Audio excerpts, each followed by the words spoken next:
হাবিজুর ভাইয়ের পাশে দাঁড়িয়েছে নারায়ে তাকবীর, নারায়ে তাকবীর। পবিত্র হজ মোবারক, পবিত্র হজ মোবারক।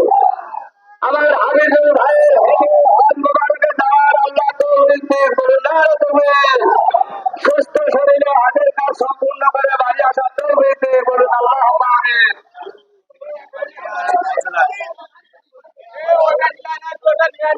চলে চলে সামনে দেখি।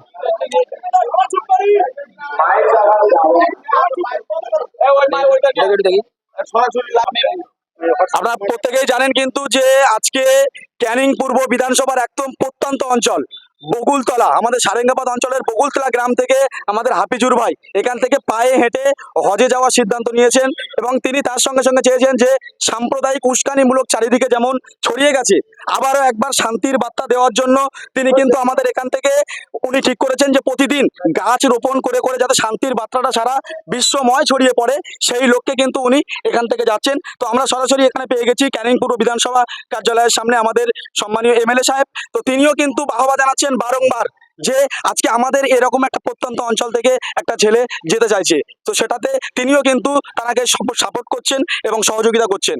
এবং আমরা শুনে নেব যে এমএলএ সাহেব তিনি কি বার্তা দেন। দেখুন, আমি অত্যন্ত গর্বিত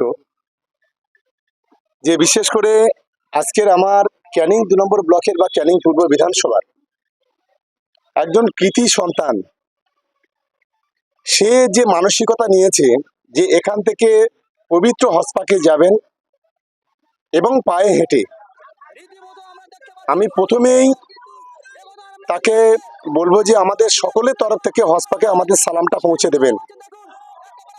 এবং আমরা অত্যন্ত গর্বিত যে আজকে হাফিজুর যে মানসিকতা নিয়েছে, যে মানসিকতা তৈরি করেছে,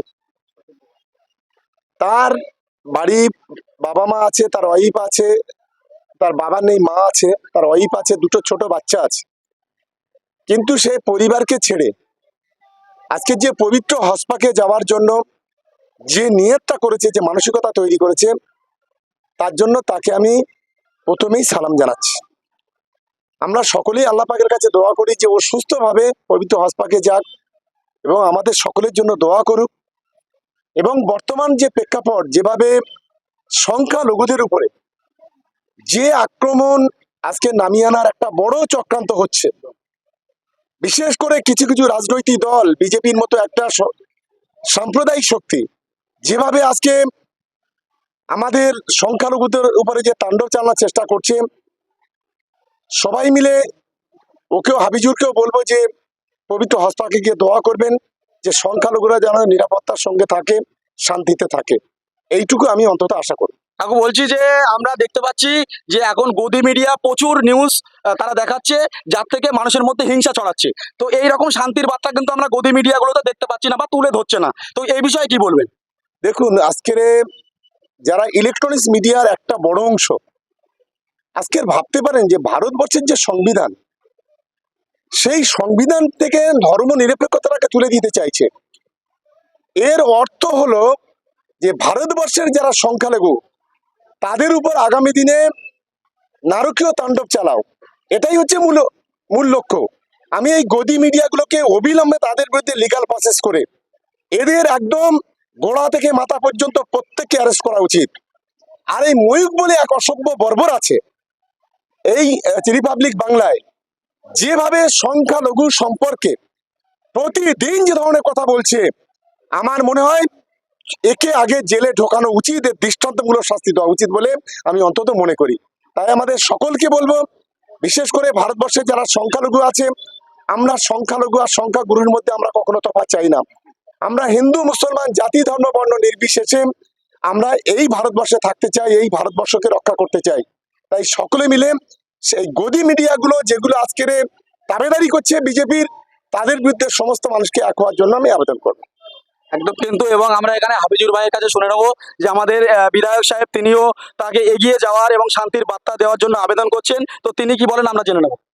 অসংখ্য ধন্যবাদ জানাবো মাননীয় বিধায়ক সাহেবকে, তিনি এই আমার শুভযাত্রায় অংশগ্রহণ করেছে এসছেন। আর আগামী দিন আমি পায়ে হেঁটে মক্কামদিনার উদ্দেশ্যে রওনা দিচ্ছি বৃক্ষরোপণ করতে করতে। আপনারা সবাই দোয়া করবেন যাতে আমি প্রতিদিন 10 থেকে 12টা বৃক্ষরোপণ করতে পারি এবং সবার জন্য দোয়া করতে পারি। আচ্ছা, তোমার পথ নির্দেশটা যদি একটু জানিয়ে দাও, তাহলে কিন্তু আগামীতে প্রচুর মানুষ কিন্তু এই শান্তির বার্তার সে শরিক হওয়ার জন্য তারা কিন্তু অপেক্ষা করছে। তো একটু পথ নির্দেশনাটা যদি জানিয়ে দেন। আপাতত আমি হুগলি জেলা হয়ে ফুরপুরা শরীফে দাদা হুজুরের মাজার জিয়ারত করে ওখান থেকে আমি এখান থেকে ভাঙড়ে যাচ্ছি। গড়পুকুর থেকে হাতিছালা হয়ে আপনার দমদম হয়ে ওই রাস্তায় হুগলি জেলা পৌঁছাবো। ওখান থেকে আমি খড়গপুরে আসবো। খড়গপুর থেকে আমি বোম্বে রোড প্রতিদিন কত কিলোমিটার করে হাঁটার ইচ্ছা আছে? 30 থেকে 35 কিলোমিটার। একদম কিন্তু 30 থেকে 35 কিলোমিটার প্রতিদিন যাবেন এবং তিনি কিন্তু দেখবেন। আর একটা জিনিস আমরা জানিয়ে দেবো কিন্তু, যে আজকের গদি মিডিয়ারা আপনারা যেভাবে অপপ্রচার করছেন, চিল্লে চিল্লে দৌড়ে দৌড়ে মানুষের আবেগ নিয়ে খেলা করছেন, এই আবেগ নিয়ে খেলা করাটা বন্ধ করুন। মাথায় রাখবেন কিন্তু আগামী দিন সাধারণ মানুষ জবাব দেবে। এই দেশের সংবিধানকে যারা কেটে দিতে চাইছে, যারা সংবিধানকে নিজেদের হাতে কলমে কেটে দিচ্ছে, চিল্লিয়ে চিল্লিয়ে গদি মিডিয়াতে বলছে এবং তাদের সাপোর্ট উস্কানিমূলক বক্তব্য শুভেন্দু অধিকারী রাখছে, তার প্রতিবাদে কিন্তু আগামী দিন আমাদের বিধায়ক সামন যেমন আছেন, তেমন কিন্তু সাধারণ মানুষ কিন্তু তৈরি আছে এই গদি মিডিয়াগুলোর বিরুদ্ধে কথা বলার জন্য। ধন্যবাদ সকলকে। জীবনতলা, ক্যানিং পূর্ব বিধানসভা।